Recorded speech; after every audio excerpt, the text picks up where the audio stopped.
Bishop Kisembo okuhabara hakurwana sa okurya kubi no bwabire nayigura ward y'abakazi bakuzara ahirware rya One World Health umuburisa bwa Nyantungo umur district ya Chenjojo. To have the food, rather want to eat proper food.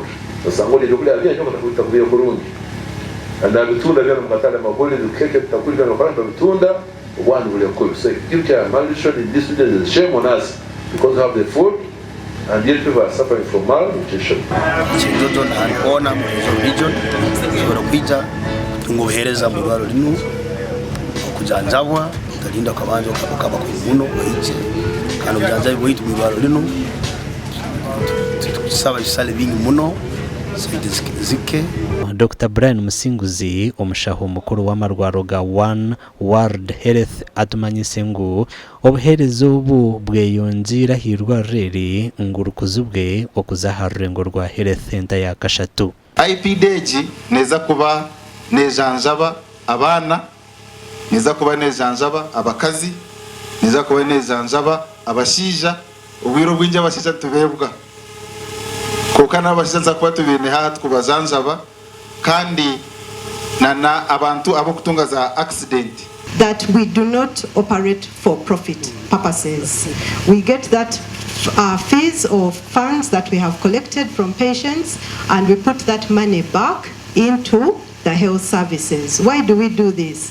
We do this so that people can gain confidence in the services and they know that these services are consistent and reliable and always available. Ministry of Health to ensure that we supervise this facility and they provide quality services.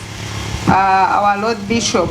Umakura gandi abazire bashabirwa kwegendesereza obutabanguko bwo mumaka obutabutasi mu bana ekintu cyakubasa kubarugiraho kushoma kubi okushaboku kukozurwe meya w'Ambarra City Robert Mugabe Kachebezi aha mukoro go kusima beji 17 bakozere ryo muri Ambarra City amukibina cya Mushanju obwe bari kwihayo obubonero bona abani 17 bakozere ina ombizamwe bya PRE cya Mushanju kandi bakakoraje umurumbarra City umwako gwahwire twatunga abana bashatu konkati abwo kongera mwabani noreba ngo tukirarivo yo kutunga abani 17 nyenda kusima abazire abashashwira fiza bakahereza scholastic materials abana kubasa kwihayo ubonero ubu kandi sima na education department my inspectors and education officers abajiro ko mifundo bakakora monitoring and inspection making sure ngo bahereza support to the schools. So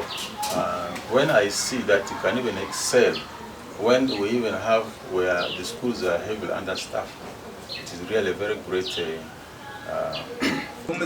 abazire basimira ubuhwezo bahirwe za kusima umwana wenyine koraje sima hango mbasise bahirwe mifarasi ebitabo za kesi amashuka hamwe na branchiti amakuru agagasha kwa Daniel Bingana na Nagudi Fatuma.